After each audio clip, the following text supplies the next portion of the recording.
Chelsea FC akan menjamu Manchester United pada Jumat malam, dan tentu saja, Jadon Sancho menjadi berita utama.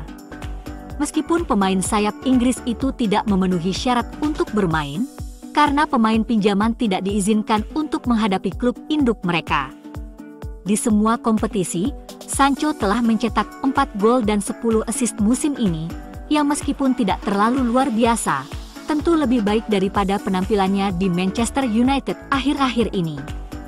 Sancho hanyalah satu dari beberapa penyerang Chelsea yang akan absen di sini. Nicholas Jackson mendapat kartu merah dalam kekalahan 2-0 dari Newcastle, dan karena itu juga absen. Pemain muda Mark Guiu diragukan karena cedera paha, tetapi mungkin ia akan terus menahan rasa sakit dan bermain. Striker lainnya, Christopher Nkunku, masih absen karena cedera. Dan tentu saja, pemain sayap Mihailo Mudryk masih diskors, karena hasil tesnya positif untuk zat terlarang. Selain itu, Omari Kellyman dan Wesley Fofana masih absen karena cedera yang mengakhiri musim.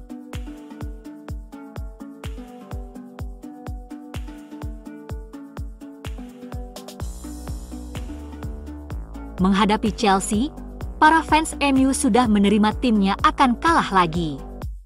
Para pemain dan pelatih sudah fokus ke final dan seperti melepas laga di PL.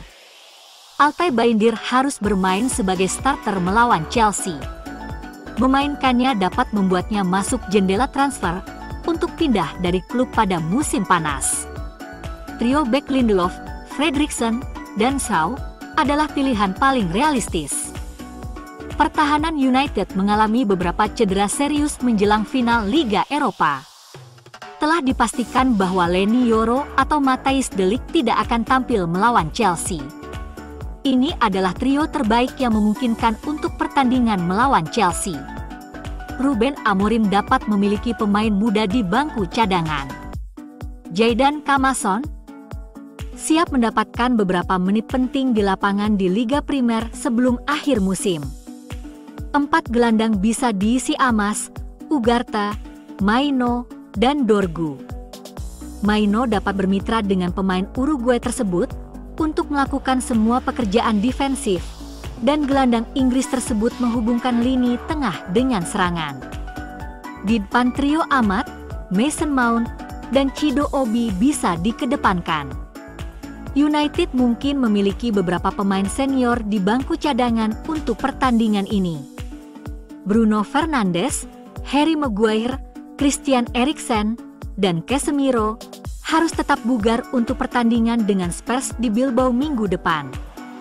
Rasmus Højlund diharapkan mendapat menit bermain bergantian dengan Chido Obi. Pendukung Højlund bisa jadi adalah Amat yang telah pulih dari cedera bulan lalu. Amat telah menunjukkan kemampuannya untuk mencetak gol bagi United, yang telah menjadi kerugian bagi klub musim ini karena cederanya. Dan Alejandro Garnacho, yang juga tampil baik di lini serang dengan kontribusi 21 gol di semua kompetisi musim ini.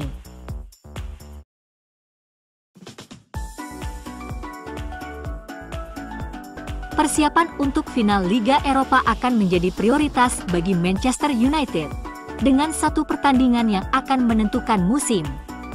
Salah satu pemain yang kembali berlatih adalah Diogo Dalot, yang sekarang berjuang untuk pulih agar siap untuk final. Dia kembali berlatih di Carrington pada hari Rabu.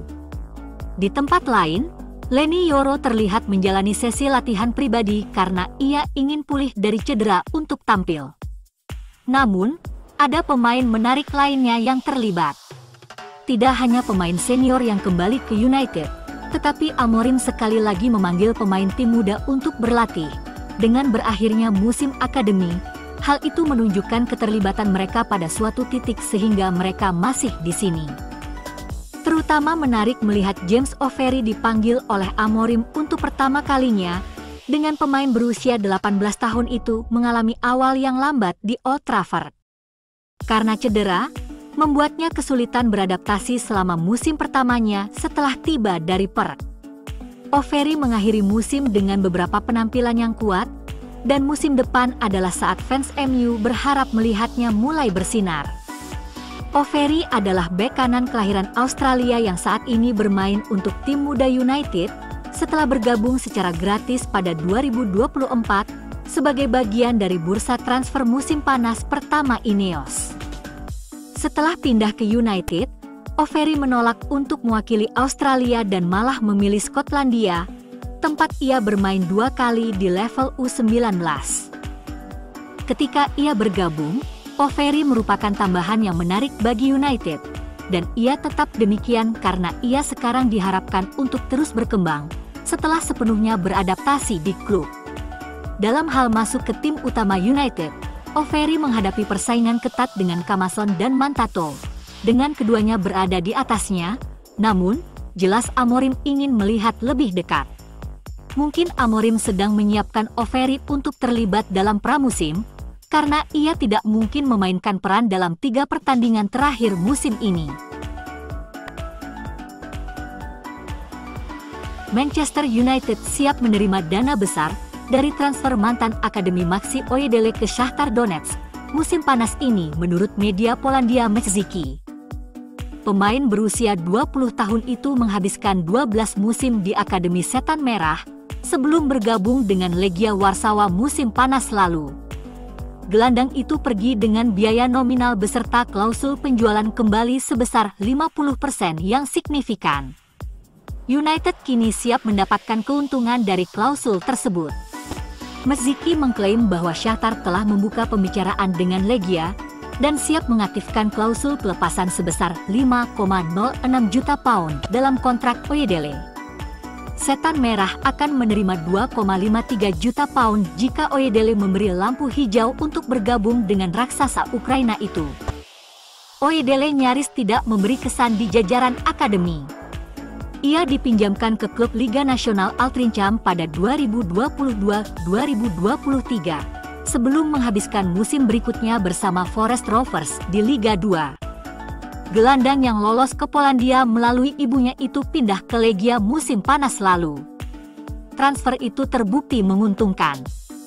Ia telah mendapatkan beberapa caps bersama tim nasional Polandia. Di usianya yang ke-20, lulusan United itu ingin melangkah lebih jauh dalam karirnya. Shakhtar akan menjadi pilihan yang bagus, mengingat banyaknya pemain yang telah bermain untuk tim-tim besar Eropa. Willian, Fred, dan Henrik Mkhitaryan termasuk di antara mereka yang membangun reputasi di klub Ukraina itu. Oyedele bisa pindah ke salah satu dari 5 liga top Eropa jika ia berhasil tampil mengesankan di Shakhtar. Transfernya akan menambah 2,53 juta pound ke kas United. Klub itu bisa mendapatkan bayaran yang lebih tinggi melalui klausul penjualan jika Alvaro Carreras, Benfica, dan Mason Greenwood, Marseille, berhasil mendapatkan transfer dengan harga besar musim panas.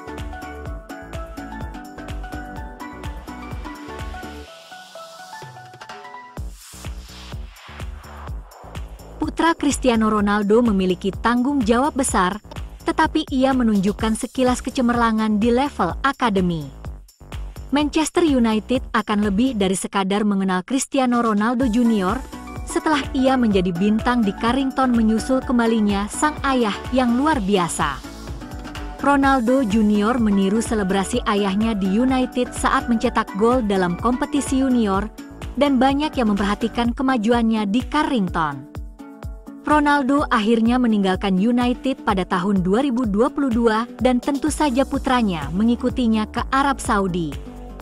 Namun, Ronaldo Junior telah terlihat mengenakan seragam United sejak saat itu, dan tampaknya Setan Merah terus memantau kemajuannya. Sejak pengambil alihan Ineos, ada dorongan aktif untuk mencoba dan mendatangkan lebih banyak pemain muda berbakat ke Carrington.